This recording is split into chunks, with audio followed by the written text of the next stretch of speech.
Hello friends, welcome to Bhuva's channel 27. இன்னைக்கு நம்ம பலாப்பழ கொழுக்கட்டை எப்படி செய்யறதுன்னு பார்க்கலாம். பலாப்பழ கொழுக்கட்டை செய்யறதுக்கு இன்னைக்கு நான் ஒரு 7 பலாப்பழம் எடுத்துர்க்கேன். அதை இந்த மாதிரி சீடெல்லாம் ரிமூவ் பண்ணிட்டு சின்ன சின்ன பீசஸா நம்ம கட் பண்ணி எடுத்துக்கலாம்.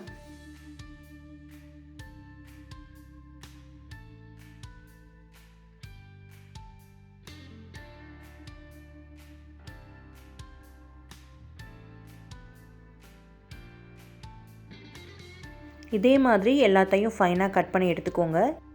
இப்போ நம்ம கொழுக்கட்டைக்குள்ள வைக்கிற பூரணம் ரெடி பண்ணிடலாம். அதுக்கு ஒரு panல 1 டேபிள்ஸ்பூன் அளவுக்கு நெய் சேர்த்துக்கிறேன். கூடவே 1 கப் அளவுக்கு துருவின தேங்காய் சேர்த்துக்கலாம். இன்னைக்கு நான் அரை மூடி தேங்காய் தான் யூஸ் பண்ணியிருக்கேன். தேங்காய் சேர்த்துட்டு ஒரு 2-3 நிமிஷத்துக்கு லோ ஃப்ளேமில் வச்சுட்டு நல்லா ரோஸ்ட் பண்ணி எடுத்துக்கலாம்.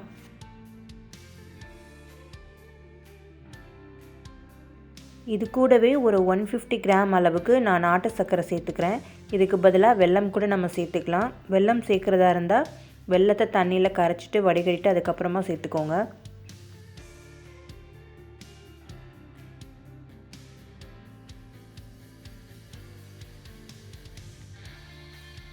இது கூடவே நம்ம கட் பண்ணி வச்சுருக்கிற பலாப்பழத்தையும் சேர்த்துக்கலாம். நம்ம சேர்த்துருக்கிற பலாப்பழம், நாட்டு சர்க்கரை, தேங்காய் இது மூணுமே நல்லா மிக்ஸ் ஆகி கொழுக்கட்டைக்குள்ளே வைக்கிறதுக்கு நல்ல ஒரு பூரணம் கன்சிஸ்டன்சிக்கு ரெடி ஆகணும். பலாப்பழத்தோட தேங்காய், நாட்டு சர்க்கரை சேர்த்து சாப்பிடும்போது இதனுடைய சுவை வார்த்தைகளால் சொல்லவே முடியாது. அவ்வளோ ஒரு அருமையான சுவையாக இருக்கும். நீங்கள் கண்டிப்பாக இதை ட்ரை பண்ணி பார்த்தா தான் உங்களுக்கு தெரியும்.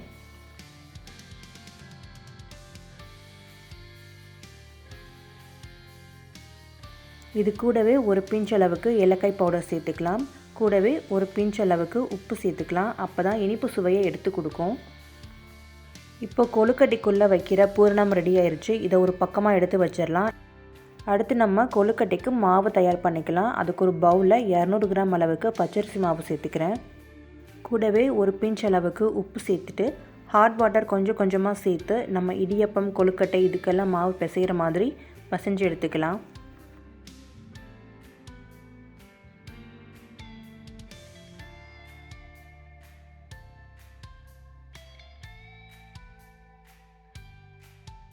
கொஞ்சம் கொஞ்சமாக தண்ணி சேர்த்து சரியான பதத்துக்கு பிசைஞ்சு எடுத்துக்கோங்க.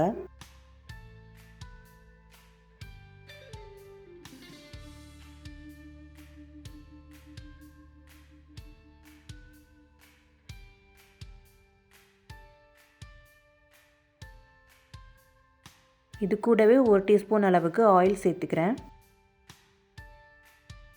இப்போ கொழுக்கட்டை செய்கிறதுக்கான மாவு தயாராகிடுச்சு. இப்போ கொழுக்கட்டை எப்படி செய்கிறதுன்னு பார்க்கலாம். அதுக்கு நான் ஒரு வாழை இலை எடுத்திருக்கேன். இலையில் கொஞ்சமாக தண்ணி அப்ளை பண்ணிவிட்டு நம்ம ரெடி பண்ணி வச்சுருக்கிற கொழுக்கட்டை மாவை சின்ன சின்ன உருண்டைகளாக எடுத்து இலையில் நல்லா அடை மாதிரி தட்டிக்கோங்க.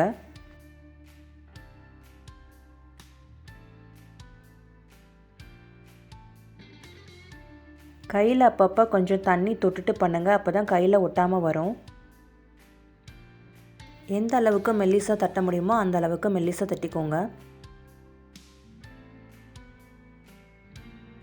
இதில் நம்ம ரெடி பண்ணி வச்சுருக்கிற பூரணத்தை சென்டரில் வச்சுக்கலாம்.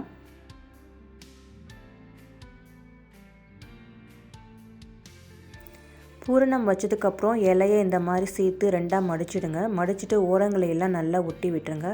அப்போ தான் கொழுக்கட்டை எல்லா சைடும் நல்லா க்ளோஸ் ஆகும். கொஞ்சம் கூட ஓப்பன் இல்லாத மாதிரி நல்லா டைட்டாக ஒட்டி விட்டுருங்க.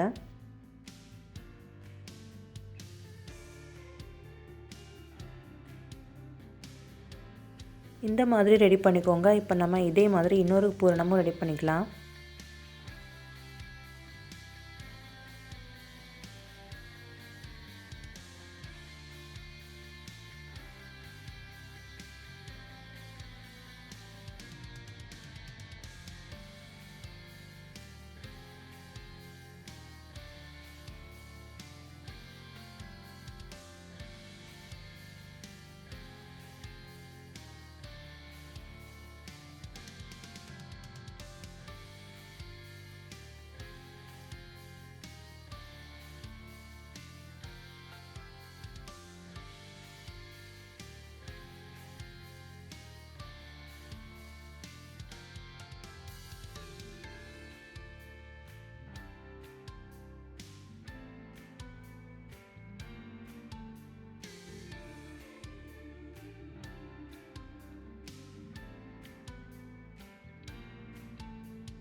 இப்போது நம்ம ரெடி பண்ணி வச்சுக்கிற கொழுக்கட்டையை ஒரு இட்லி பாத்திரத்தில் வச்சுட்டு ஒரு 10லேருந்து 15 நிமிஷம் வரைக்கும் வேக வச்சு எடுத்துக்கலாம்.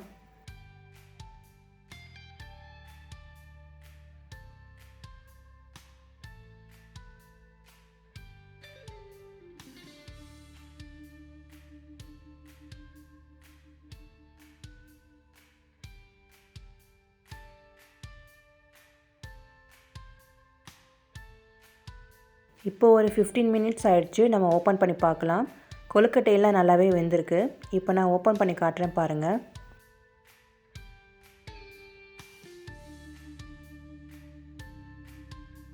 கொழுக்கட்டை ரொம்பவே சூப்பராக வெந்திருக்கு. இப்போ நான் இதை கட் பண்ணி காமிக்கிறேன்.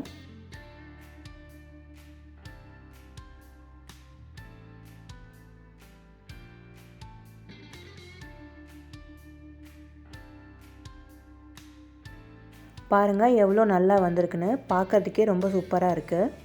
ரொம்பவே டேஸ்ட்டான இந்த பலாப்பழ கொழுக்கட்டையை நீங்களும் உங்கள் வீட்டில் ட்ரை பண்ணி பாருங்கள். ட்ரை பண்ணி பார்த்துட்டு உங்களுக்கு எப்படி வந்துச்சு அப்படின்னு கமெண்ட் செக்ஷனில் சொல்லுங்கள். இந்த வீடியோ உங்களுக்கு பிடிச்சிருந்தால் மறக்காமல் நம்முடைய சேனலையும் சப்ஸ்கிரைப் பண்ணிக்கோங்க. அப்படியே உங்கள் ஃப்ரெண்ட்ஸுக்கும் ஷேர் பண்ணுங்கள். தேங்க்ஸ் ஃபார் வாட்சிங்.